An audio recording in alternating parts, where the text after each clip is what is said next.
Allahu Akbar.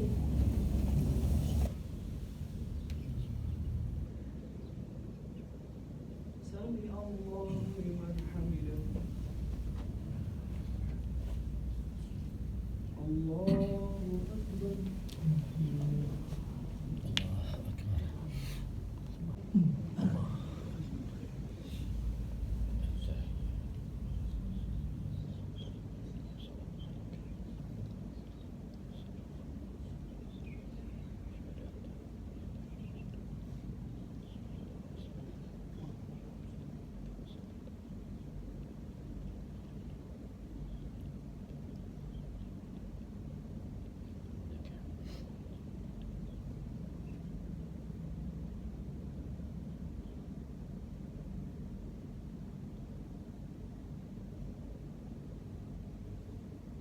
Assalamualaikum warahmatullah.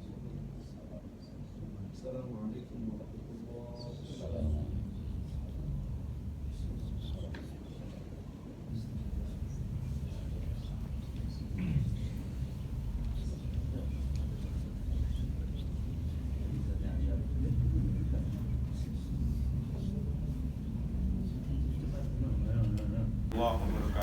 Waalaikumsalam warahmatullahi wabarakatuh.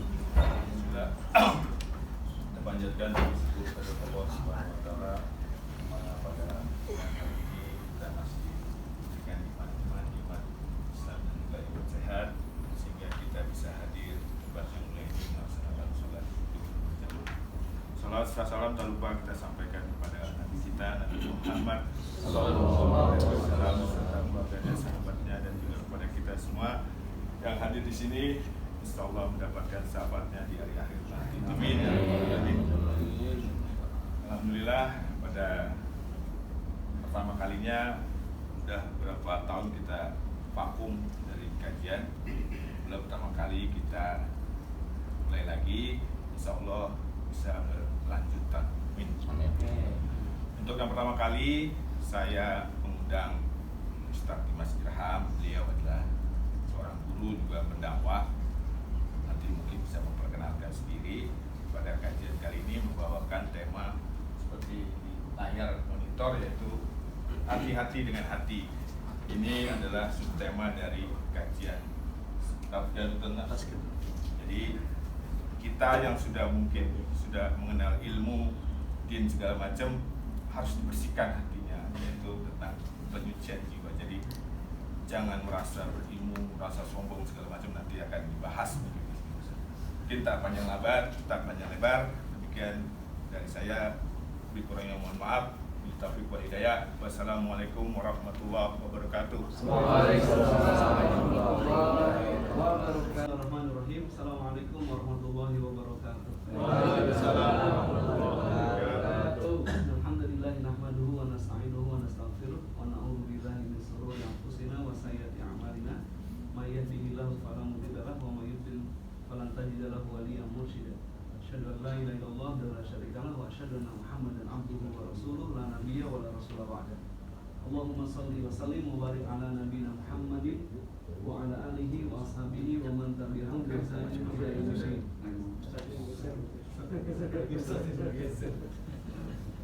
Geser ke kiri, ke kanan dikit.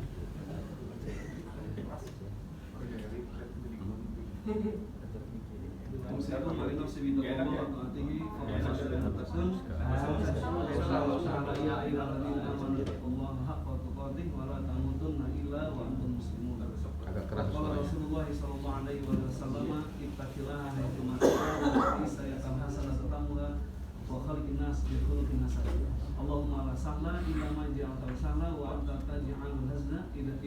sangka.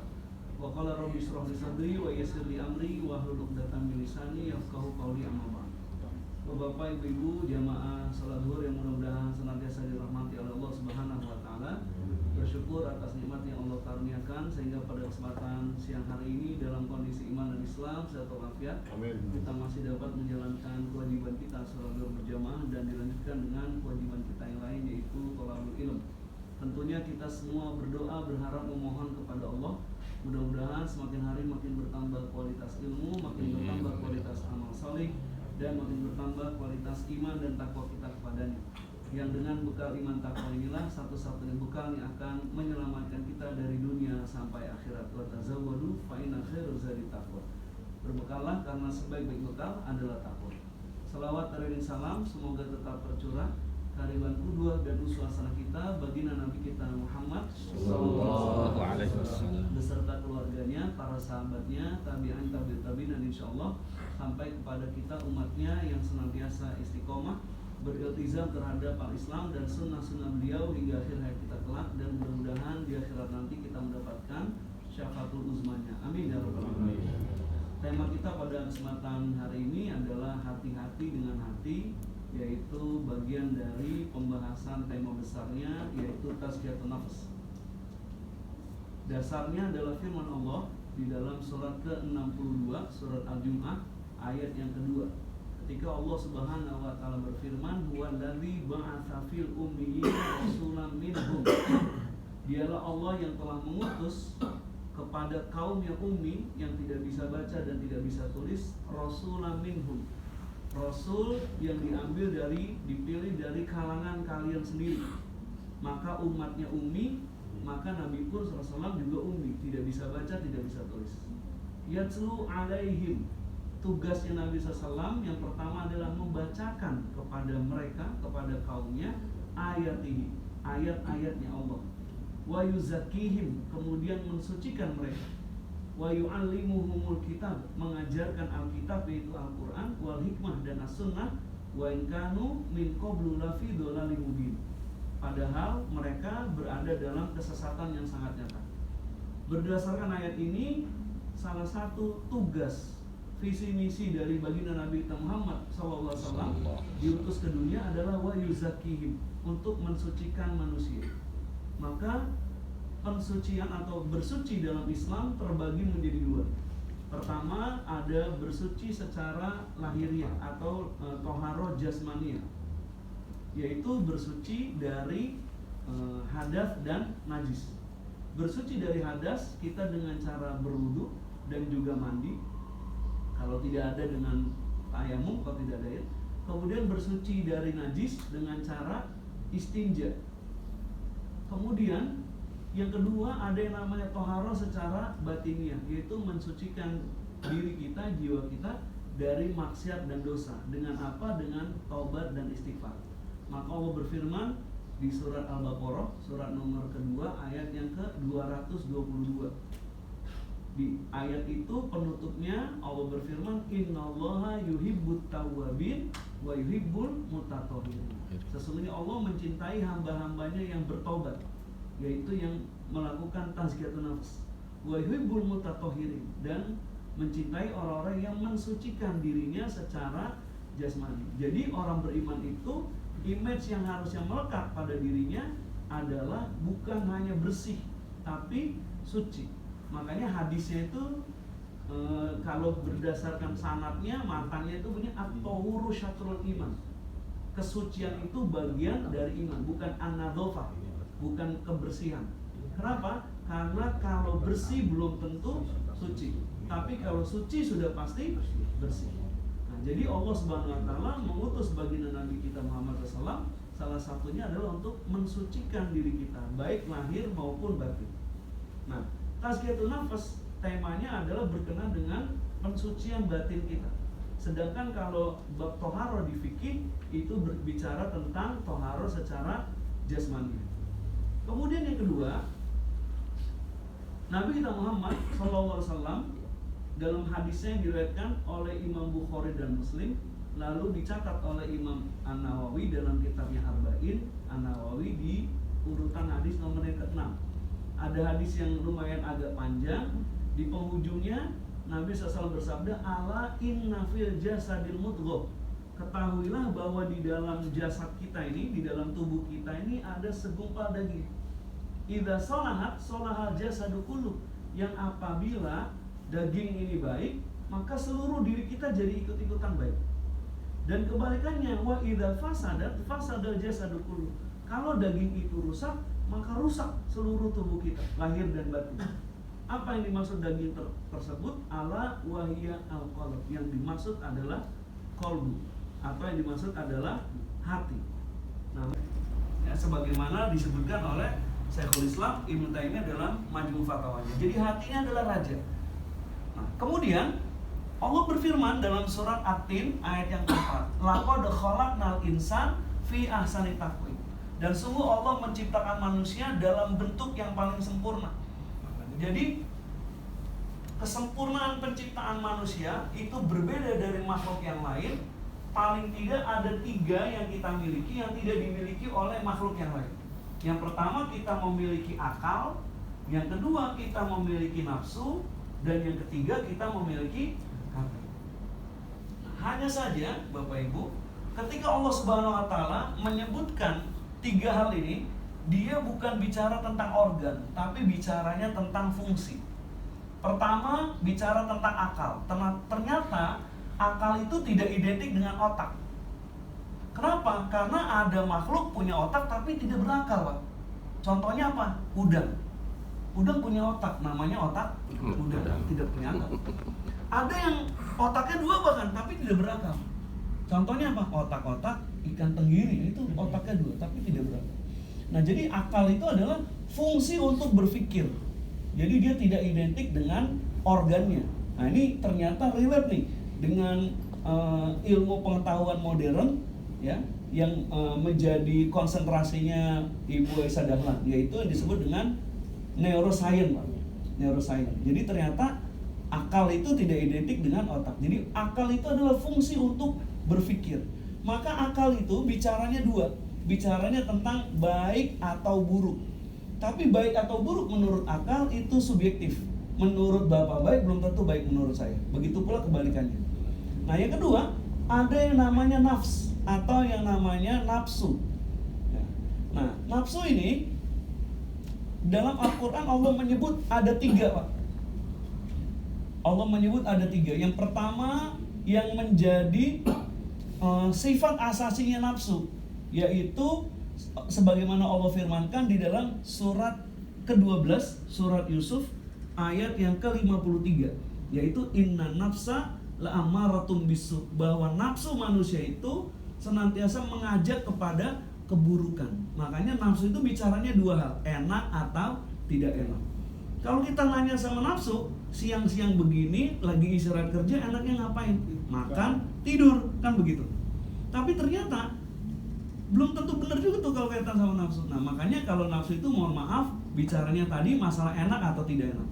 Sehingga kalau nafsu amarah ini yang menjadi penyebab bahwa manusia tidak jauh beda dengan binatang. Karena yang dipikirkan adalah bagaimana makan enak, bagaimana tidur nyenyak. Yang dipikir cuma masalah perut dan apa yang ada di antara perut dan lutut. Nah, ini yang pertama, nafsu al-amarah bisu, yang mengajak manusia kepada keburukan. Yang kedua, ada yang namanya nafsul lawamah. Sebagaimana Allah firmankan dalam surat Al-Qiyamah surat ke-75 ayat yang kedua. Wala uqsimu binafsil lawamah. Dan Allah berjanji, bersumpah dengan nafsu yang selalu menyesali diri sendiri. Nah, nafsu yang kedua ini, nafsu yang sudah tersibuk, sudah tercelup dengan yang namanya ilmu. Jadi ketika sudah memperturutkan tadi al-amarah, sesudah selesai dia baru bisa berpikir. Sesudah selesai dia baru bisa menimbang, waduh, ternyata saya salah ya. Makanya kemudian menyesal. Dan biasanya penyesalan itu adanya di akhir. Kalau di awal namanya pendaftaran. Nah, yang ketiga, inilah nafsunya orang beriman, yaitu nafsul mutmainnah. Yaitu ketika nafsu dia kemudian tunduk, taat, patuh kepada syariat. Tunduk, taat, patuh kepada syariat. Dan dalam Islam, yang namanya nafsu itu kemudian tidak dikekang, Pak. Nafsu itu tidak tidak dibunuh, tapi nafsu itu dalam Islam kemudian diarahkan dengan apa? Berdasarkan sesuai syariat, berdasarkan sesuai keinginan atau maunya Allah. Nah, makanya disebut dengan nafsul mutmainnah, sebagaimana Allah firmankan dalam surat Al-Fajr, surat yang ke-89 ya, ayat 27 sampai ayat 30. Ya ayyatuhan nafsul mutmainnah irji'i ila rabbiki radiyatan mardiyah fadkhuli fi ibadi wadkhuli jannah. Maka nafsu ini bagi seorang manusia dia tetap bermanfaat, Pak. Dan ini yang menjadi penyebab berbedanya kita dengan malaikat. Kalau malaikat menjadi makhluk yang taat, wajar karena dia tidak punya nafsu. Makanya kita nggak pernah diundang makan-makan sama malaikat, nggak pernah diundang walimahan karena dia tidak punya nafsu. Tapi ketika manusia punya nafsu, tapi nafsu yang menjadi nafsu mutmainnah, inilah yang menjadikan kita lebih hebat, kita lebih mulia daripada makhluk yang namanya malaikat. Dan bagi manusia, nafsu ini bermanfaat, Pak. Kalau kita nggak punya nafsu, tidak ada manusia yang berprestasi, tidak ada manusia yang punya cita-cita, tidak ada manusia yang punya keinginan. Main bola gitu, nggak ada yang mau menang, semuanya dipersilahkan. Ya. Kiper bilang sama strikernya, silakan golin aja gitu. Nggak seru jadi. Nah, kemudian yang ketiga ada yang namanya kolbu, yang diterjemahkan dalam bahasa Indonesianya hati. Dalam Al-Quran Allah menyebut ada dua, ada hati, ada kolbu, ada fuadun. Ada hati, ada fuadun. Nah, diterjemahkan hati, tapi hati yang dimaksud ini bukan organ juga. Buktinya apa? Ibu-ibu, bapak-bapak kalau sakit hati, sakitnya di mana? Halo Pak, nggak perlu sakit hati di sini. Nah, sakitnya di sini. Yang kita tunjuk, yang kita pegang justru jantung. Nah, ternyata yang disebut kolbu atau fuad ini adalah fungsi untuk berpikir, fungsi untuk merasa, dan dia menjadi pusatnya organ tubuh kita. Ternyata kalau menurut teorinya neuroscience tadi, betul Pak, yang dimaksud kolbu itu adalah jantung. Dan istimewanya dalam jantung kita itu, dia ternyata bukan hanya terdiri dari serambi kanan, serambi kiri, bilik kanan, bilik kiri, dan tugasnya memompa darah. Tapi ternyata dalam jantung kita itu ada organ yang mirip dengan otak. Ya. Nah, otak itu apa? Otak di dalam jantung itu dia melahirkan yang namanya muatan listrik. Ya, kalau menurut teorinya neuroscience itu. Dan muatan listrik itu kalau kita memiliki akidah, memiliki keyakinan sesuai dengan fitrah kita, yaitu bertauhid, maka dia menjadi bagus, Pak. Namanya patron. Tapi kalau kemudian kita naudzubillah menyimpang dari fitrah, dia bikin patron baru dan itu merusak. Makanya kita lihat bahwa orang-orang barat itu yang menguasai sains, dia justru kemudian kembali kepada Islam. Jadi rumusnya, kalau ada orang non-muslim masuk Islam, itu biasanya cerdas. Tapi kalau ada orang Islam murtad, itu biasanya karena karena miskin, Pak. Karena miskin. Nah, jadi itu yang membedakan. Nah, kemudian Al-Imam Ibnu Qayyim al-Jauziyah, dalam setiap hari itu selalu ada pertarungan antara hati, nafsu, dan akal. Ketika kita dihadapkan pada satu pilihan, kalau nafsu bicaranya enak, tidak enak. Kemudian kalau akal bicaranya baik atau buruk. Tapi kalau hati, dia bicaranya benar atau salah. Tapi bagaimana hati yang bisa menyuarakan kebenaran? Nah, nanti kita bahas di sini. Makanya dulu Nabi SAW kalau ada sahabat bertanya tentang sesuatu, Nabi gak langsung jawab. Tapi kadang Nabi menjawab dengan istafti kolbak.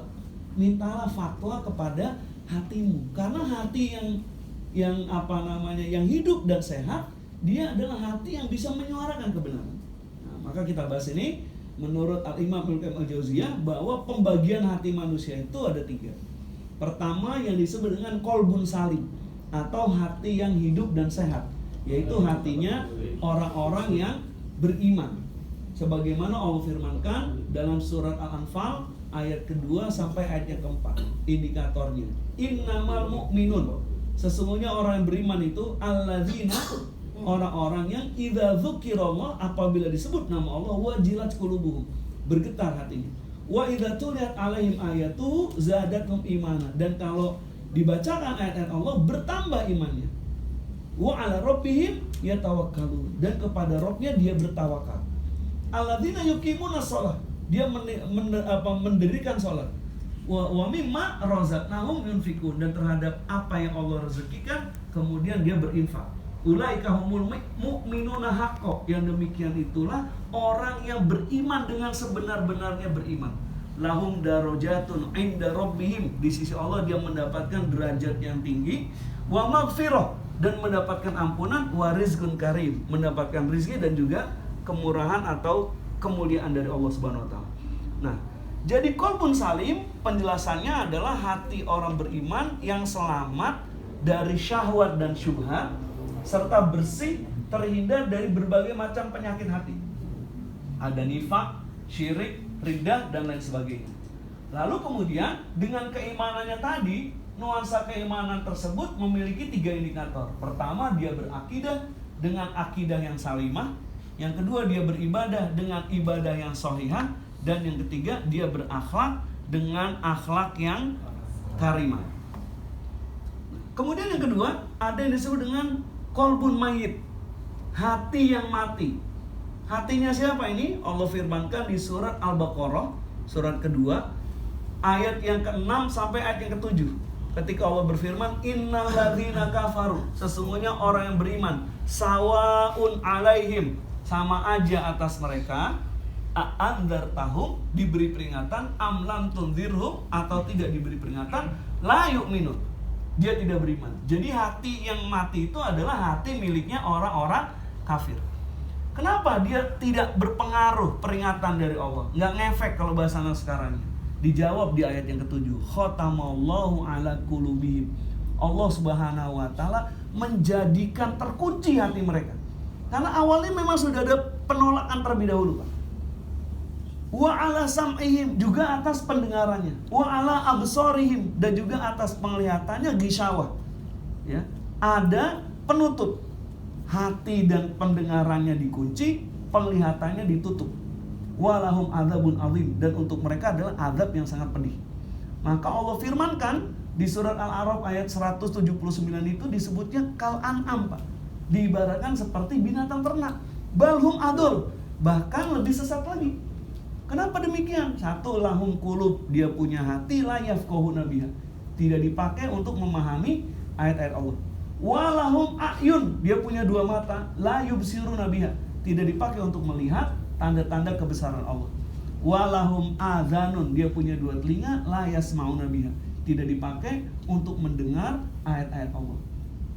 Kondisi hatinya disebutkan lagi dalam ayat ke-74. Tsumma qasat qulubukum mim ba'di dzalika fahiya kal hijarah au asyaddu qaswah. Jadi hatinya orang kafir itu kerasnya, Pak, lebih keras daripada batu. Padahal batu aja kalau kena air, meskipun setetes demi setetes, lama-lama bolong juga dia. Tapi kalau hatinya orang kafir, naudzubillah. Kenapa? Karena sudah mati. Nah, kemudian yang berikutnya, yang ketiga, qalbun marid, hati yang sakit. Ya, hati yang sakit. Yang Allah firmankan di surah Al-Baqarah itu dari ayat ke-10. Ya, dari ke-10 ini sampai ayat yang ke berapa? 16 sampai 17 itu bicaranya tentang hati yang sakit ini. Fi qulubihim marad. Di dalam hati mereka ada penyakit. Nah, nanti kita akan bahas apa saja penyakit yang kronis, ya, bagi hati kita. Fazadahumullahu marado. Kalau kemudian kita tidak melakukan terapi, kita biarkan saja, maka Allah akan jadikan penyakit itu bertambah parah. Ya. Dan kalau itu sudah terjadi, naudzubillah, walahum adzabun alim, untuk mereka adalah azab yang sangat pedih. Bima kanu yakdzibun, karena mereka mendustakan ayat-ayat Allah. Walaudzubillah. Maka ini 3 kondisi hati manusia. Ya, maka melalui majelis ini mari kita sama-sama muhasabah, kira-kira kita punya hati, kita punya kolbu kita masuk kategori yang mana? Yang hidup dan sehat, yang mati, atau kemudian yang berpenyakit. Paling tidak minimal. Mungkin hati kita hidup tapi ada lah yang namanya sedikit penyakit-penyakit. Maka kajian tazkiyatun nafas ini adalah upaya bagi kita untuk mencoba menterapi, untuk mencoba mengobati. Karena kadang gejala sama, Pak, tapi kalau kemudian kita tidak tahu penyebabnya apa, itu bisa salah obat juga. Ya, contoh, gejalanya sama-sama pusing. Tapi orang ibu-ibu hamil kalau pusing dikasih Paramek malah parah. Ya, kalau yang hamil itu ngidam cukup dikasih mangga muda selesai. Muda enak. Ya. Kalau yang belum sarapan dikasih Paramek, wah tambah semaput. Yang sarapan ajak makan nasi padang kan gitu. Yang susah itu kalau ibu-ibu kurang healing, Pak. Nah itu susah obatnya. Ibu-ibu, Ya. ibu-ibu Diajak healing sama bapaknya, pulang dari healing gantian bapaknya yang pusing. kosong kantongnya. Nah, maka ini pentingnya kita mengetahui kondisi hati. Ini sudah jam 12.41. Ngerti kan? Jadi standarnya Maman dulu, kalau Maman ngerti berarti semua ngerti ya. Coba Maman berdiri, Maman mana? Maman di sini sebagai ini Oh, di belakang maskot ya. di sini. Maskot kan? ya. Maskot itu maskot. Jadi tadi kan membahas masalah hati kemarin kita Pak izin duluan ya, lagi ada Silakan. infos. Oh, Ya, iya. Saya tidak izin, Silakan. Kama. Eh. Ini yang penting masalah hati itu kan belajarnya nggak sebentar sih memang ya, Ustaz. Jadi perlu pendalaman lagi. Kemarin ya kita di sini memang kajiannya ya yang ringan-ringan aja kan, karena masalah fikih itu rame ya kemarin ya. Kata ada yang mau bertanya atau segala macam. Ya di luar konteks ini silahkan bertanya. Kita bebas Ustaz deh. Oh iya, boleh. Boleh. Silahkan kalau ada yang mengganjel atau apa mbaknya, silahkan. Patutnya ganjil kemarin. Sudah, saya sudah. Oh, sudah. Jadi intinya yang silahkan Ustaz yang kemarin saya tadi tanya itu yang masalah sholat Oh iya. yang tadi.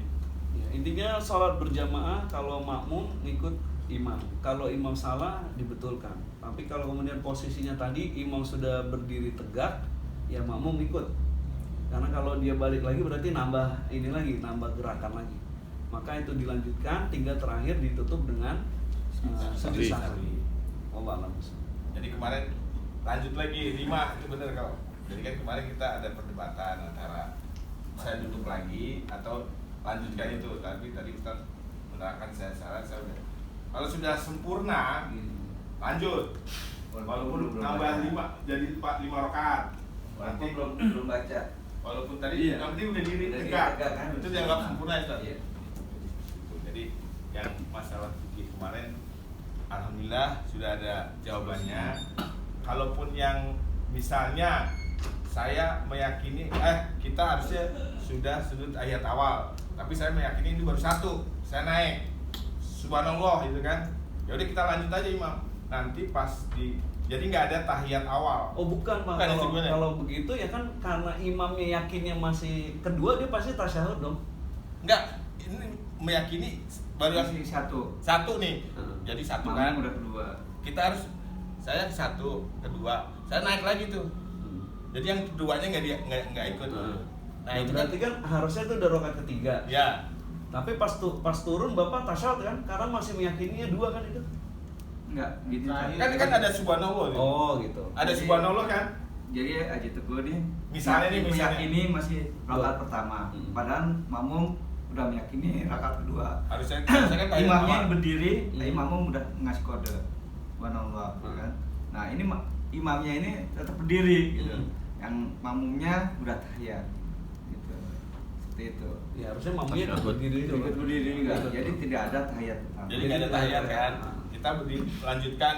Rakaat Oh, kelima. saya salah nih, udah tahu salah, tapi saya lanjutkan kan? Iya. Karena udah Intinya di akhir baru nanti. baru di akhir yang keempat.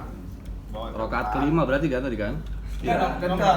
Harusnya kan tidak ada tinggalan tasyahud Pak. Oh, Ketinggalan oh, tasyahud. lagi, lain beda, lagi. beda, bukan kayak Tadi kemarin udah kan ya? clear. Silakan yang mau tanya lagi nih. Nah, monggo. Assalamualaikum warahmatullahi wabarakatuh. Waalaikumsalam warahmatullahi wabarakatuh. Tadi disampaikan bahwa hatinya orang kafir itu kan keras ya, Iya. terus keras batu. Nah, artinya kalau ada seperti itu, berarti si orang kafir ini kemungkinan tidak akan bisa menerima hidayah apa seperti itu tadi. Iya. Kalau bicara masalah kemungkinan, kembalinya ke firman Allah surat Al-Qasas ayat ke-56. Innaka la tahdi man ahbabta walakinnallaha yahdi may yasha. Itu ayat turunnya berkenaan dengan peristiwa wafatnya paman beliau yang namanya Abu Thalib, yang secara usaha udah luar biasa maksimal. Nabi SAW mendakwahkan, tapi ternyata mati masih dalam kondisi kafir. Tapi ada juga kasus orang kafir yang sangat tidak diharapkan oleh Nabi untuk masuk Islam, tapi justru masuk Islam. Siapa itu? Wahsy, pembunuh paman beliau yang namanya Hamzah. Nah, jadi kalau Bapak bertanya, apakah orang kafir berarti sudah putus harapan? Nah, berdasarkan ayat tadi, tugas kita hanya berdakwah. Tugas kita hanya menyampaikan. Maka urusan hidayah dikembalikannya kepada Allah.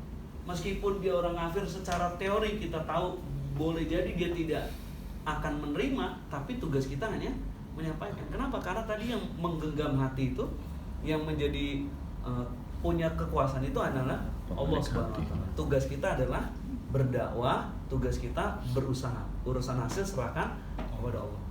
Maka jangan sampai kita punya pemikiran, oh karena orang kafir itu hatinya udah tertutup, udah keras kayak batu, udah biarin aja dah. Percuma, Kafir sekalian lu, neraka enggak. Tugas kita tetap menyampaikan, mendakwakan. Begitu Pak. Allah alam besar. Arif ada tanya? Ada. Menanya. Maman biasanya nanya mana? Silakan ibu-ibu mungkin ada yang tanya. Kalau nggak ada yang tanya kan ditanya loh. Iya, mungkin cukup kali ini. Bisa melanjutkan apa? Cukup dulu lah. Cukup Pak ya? Ya. Ada banyak in-house ya? Ya. Ya. Baik, demikian kaji kita pada kesempatan siang hari ini, mudah-mudahan bermanfaat. Yang benar datangnya dari Allah dan Rasulnya, yang salah dari saya Taif. Adanallahu ajmain. Kita akhiri dengan kafaratul majlis. Subhanaka Allahumma bihamdika asyhadu an la ilaha illa anta astaghfiruka wa atubu ilaik. Assalamualaikum warahmatullahi wabarakatuh. Waalaikumsalam warahmatullahi wabarakatuh. Alhamdulillah, kajian pertama dari Ustaz Dimas sudah terlaksana. Nah ini kira-kira mau dilanjutin atau berhenti sampai di sini nih? Belajar Ki. Ya kita sepakati, jadi sepakati Seminggu sekali atau 2 sepekan minggu sekali atau Setahun sekali lah. Ustaz kira-kira ada waktunya yang naik kan? Nanti dulu Pak. Nanti ditodong aja nanti. Lihat jadwal berarti. Oke lah, nanti mungkin saya cari ada teman-temannya Ustadz yang mungkin ada waktu. Bisa ada waktu, ya. Kita planning lagi ya. Intinya kan tausiah ini kajian ini kita lanjutkan kan? Lanjut ya. Masalah ini kan belum selesai. Masalah ini nanti tinggal jadwal Ustadz lanjut ada waktu gak gitu kan? Karena ini lagi Ustadz kan guru, kebetulan lagi kosong nih ya Ustadz ya. Jadi waktu saya tawaran seperti itu langsung ditangkap. Oke, jadi alhamdulillah terlaksana. Ya. Nah selanjutnya mungkin nanti insya Allah kalau teman-teman punya yang kira-kira Ustaz mumpuni ya monggo-monggo aja, nggak harus dari saya, ya kan? Nanti tinggal temanya nanti kita bikin flyer Pak Iwan jalurnya tuh kan. Mas Eko coba. Ada usulan Mas Eko nanti ya. Insyaallah ya. Cari ya. Hah? Nah itu tuh ditodong Ustaz. Iya. Jadwalnya. Nanti tinggal ngadep direktur aja Ustaz. Soalnya atas istilahnya saya idealnya direktur nangkep kan, majlis kasih udah pakai uang gue dulu aja, ya udah gitu. Intinya seperti itu. Mungkin hanya itu yang bisa saya sampaikan. Wassalamualaikum warahmatullahi wabarakatuh.